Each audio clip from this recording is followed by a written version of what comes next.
Ob Leitgetränke, zuckerfreier Kaugummi oder Bonbons, kalorienreduzierte Milchprodukte oder fruchtiger Brotaufstrich, wo süßer Geschmack, aber kein Zucker erwünscht ist, kann Aspartam drin sein. Eine neue Studie der Internationalen Agentur für Krebsforschung gibt Hinweise auf einen Zusammenhang mit einer bestimmten Form von Leberkrebs. Deshalb hat die WHO, die Weltgesundheitsorganisation, den Süßstoff Aspartam als möglicherweise krebserregend eingestuft. Da schluckt man. Macht mich sauer dann, ne? Wenn nach so langem Verbrauch. Es ist wie mit anderen Dingen, mit Alkohol oder Rauchen oder so, wo man halt auch weiß, dass es nicht gut ist und trotzdem macht man es halt manchmal ab und zu. Und natürlich ist es nicht toll, dass es krebserregend wahrscheinlich ist und klar sollte man vielleicht dann das irgendwie auch besser kennzeichnen. Bei mir ist es so, dass ich eigentlich die Produkte meide, wo drauf steht Sugar-Free oder so.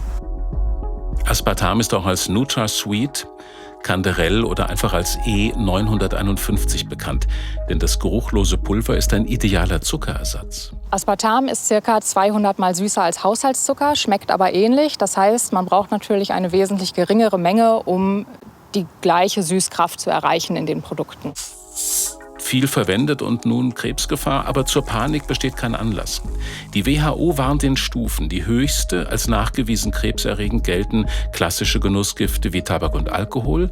Dann kommen auf Warnstufe 2a industriell verarbeitete Fleischprodukte und in der letzten Gruppe Zuckerersatz. Aspartam gehört mit möglicherweise krebserregend dazu. Aber wie gefährlich ist es denn nun? Generell müssen Lebensmittel sicher sein. Das bezieht sich natürlich auch auf die Zusatzstoffe. Die werden vor ihrer Zulassung einer Sicherheitsbewertung unterzogen und daraus werden zulässige tägliche Aufnahmemengen abgeleitet. Bei Aspartam liegt diese bei 40 Milligramm je Kilogramm Körpergewicht. Das heißt, jemand, der 70 Kilogramm schwer ist, müsste 9 bis 14 Dosen aspartamhaltigem Getränk trinken, bis er überhaupt diesen Wert erreicht. Und das täglich. Das Bundesinstitut für Risikobewertung sagt dazu, nach gegenwärtigem Kenntnisstand sind bei einem üblichen Verzehr von mit Aspartam gesüßten Lebensmitteln keine gesundheitlichen Risiken zu erwarten. Aber die Wirkung von künstlichen Süßstoffen auf unseren Körper ist dennoch komplex. Der Darm spielt einfach auch eine Rolle. Insofern, dass die Darmflora, also das Mikrobiom nennt man das, dass das einfach beeinflusst wird oder beeinflusst werden kann durch die Süßstoffe. Und das ganz weitgreifende Folgen haben kann. Also sowohl Diabetes wird gerade ein bisschen diskutiert, wie es da aussieht mit dem Einfluss von Süßstoffen, aber auch Adipositas natürlich, also Gewichtserhöhung. Genau, es ist sogar Diskussion zum Thema Alzheimer, wie es da aussieht. Den Zusammenhang liefert eine britische Studie. Laborversuche zeigen, dass manche Darmbakterien nach Aufnahme von Süßstoff in der Lage sind, die Schutzschicht der Darmwand zu überwinden. Das könnte Entzündungen auslösen. Zudem stellten die englischen Forscher fest, dass die Vielfalt der nützlichen Bakterien im Darm durch häufigen Süßstoffkonsum abnimmt. Der chemische Süßstoff Aspartam ist seit 1990 auf dem deutschen Markt zugelassen, aber noch lange nicht abschließend erforscht. Ja, da bleiben noch viele Fragen offen. Wir versuchen sie zu klären mit Ernährungswissenschaftlerin Yvonne Leonhardt aus Frankfurt. Hallo. Guten Abend. Jetzt haben wir gerade im Beitrag zuletzt gesehen, der Süßstoff verändert die Darmflora. Aber wie genau? Also die Vermutung ist die, dass wir im Tierversuch festgestellt haben, dass es in der Darmflora insofern zu einer Anhäufung von Bakterien kommt, die verstärkt Kohlenhydrate abbauen können. Und Kohlenhydrate wiederum werden in Zucker umgewandelt. Und das hat dazu geführt im Tierversuch, dass tatsächlich auch der Zuckerspiegel angestiegen ist, was wiederum natürlich dann auch das Risiko für den Diabetes erhöht. Also genau das, was man eigentlich nicht will, wenn man Leitprodukte konsumiert. Jetzt gibt es aber noch viele andere zugelassene Süßstoffe. Insgesamt sind es 11 in Deutschland. Wie ist es mit den 10 weiteren neben Aspartam? Aspartam ist der Süßstoff, der am besten untersucht ist. Das liegt daran, dass der einfach am zuckerähnlichsten schmeckt und von daher sich sehr, sehr gut einsetzen lässt. Die anderen 10, die noch übrig bleiben, die sind nicht ganz so gut untersucht. Auch da gibt es Studien, die darauf hindeuten, dass da eventuell auch bei einem sehr, sehr hohen Verzehr im Tierversuch beispielsweise ein Krebsrisiko besteht. Jetzt wollen wir aber auch, Sie sagen ja eben auch sehr, sehr hoch, was die Mengen angeht, wollen wir auch keine Panik erzeugen. Im Beitrag hieß es, bei 70 Kilo Erwachsenen, die könnten 9 bis 14 Diet-Getränke-Dosen trinken. Das ist viel. Heißt, so ein halber Liter Cola Light zum Beispiel, das ist ja weniger als diese Menge, ist voll okay? Das ist eigentlich völlig in Ordnung, genauso wie eine Süßstofftablette mal in den Kaffee oder mal in den Tee hinein. Also auch da macht natürlich immer die Dosis das Gift. Das ist wirklich gut zu wissen, dass man jetzt nicht seinen Alltag revolutionieren muss, aber wer eben sehr viel trinkt, sollte sich Gedanken machen. Wie ist es denn stattdessen, aber vielleicht einfach zuckerhaltige Getränke zu trinken? Ich kenne Menschen, die machen das. Auch da haben wir wieder die Dosis. Und beim Zucker wissen wir natürlich ganz klar, da ist es gesichert, was Zucker in hohen Dosen machen kann.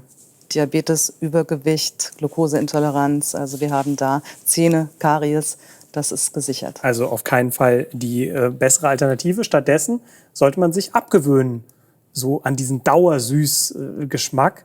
Wie macht man das? Also wir haben Rezeptoren im Mund und die können wir verändern. Also wir können den Sensor wieder neu programmieren, indem wir einfach stufenweise versuchen, den Zucker- oder den Süßkonsum etwas runterzufahren.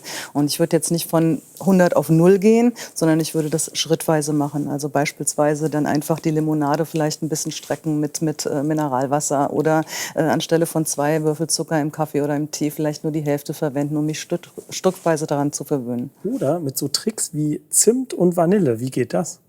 Bei Zimt und Vanille haben wir natürlicherweise schon ein leicht süßes Aroma. Also Zimt kann man wunderbar auch auf den Milchschaum drauf streuen.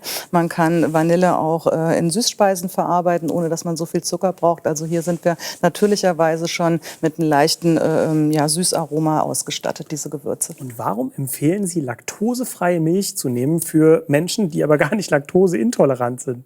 Wenn Sie mal laktosefreie Milch probiert haben, werden Sie feststellen, dass die süßer schmeckt. Und das liegt nicht daran, dass da Zucker zugesetzt ist, sondern es liegt daran, dass die Laktose, die natürlicherweise in der Milch vorkommt, gespalten ist. Das ist ein Zweifachzucker und wenn Sie die spalten, das wird industriell gemacht, ist auch nichts Schlimmes, dann wird es gespalten, dann liegt Glucose, also der Traubenzucker, als Einfachmolekül vor. Und das schmeckt natürlich süßer. Insofern brauchen Sie dann natürlicherweise auch gar keinen Zucker mehr zu verwenden. Wenn wir darüber reden, das hatte ich eben vergessen zu sagen, dass man ihn in den Kaffee tut.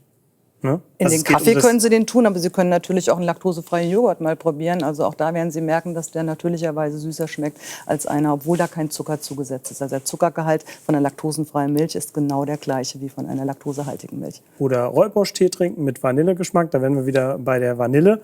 Oder dann heißt es ja oft, man kann auch Schokolade essen, aber lieber die mit ganz schwarze. Ist das wirklich so? Auch daran muss man sich natürlich erst gewöhnen, aber je dunkler die Schokolade, umso höher der Kakaogehalt, umso weniger ist auch Zucker drin prozentual. Also Sie werden natürlich auch von dieser Tafel sicherlich nicht die ganze Tafel essen, weil Sie merken, dass die dunkle Schokolade eine andere Haptik im Mund erzeugt. Ich habe auch mal gehört, Menschen frieren Schokolade ein. Ja, können Sie probieren, das ist wie ein Eiskonfekt. Okay. Und dann lutschen Sie die. Das heißt, Sie haben natürlich auch länger an diesem Stück. Und im Vordergrund sollte immer der Genuss stehen, weil Schokolade natürlich zu den Genussmitteln gehört. Und genießen heißt natürlich, dass ich eine ganze Tafel esse, sondern dass ich vielleicht auch mit einem Stück Schokolade oder einer Rippe Schokolade Genuss empfinden kann. Es gibt viele Tricks. Vielen Dank Ihnen für die Beratung. Ich nehme mit, Süßstoff in Kleinmengen ist überhaupt kein Drama. Wer aber beispielsweise seine gesamte Flüssigkeit durch Leitgetränke zu sich nimmt, der könnte gefährlich leben. Das ist eben nicht nur gut, nicht nur schlecht für die Darmflora, sondern auch in großen Mengen gilt eben Aspartam als möglicherweise krebserregend.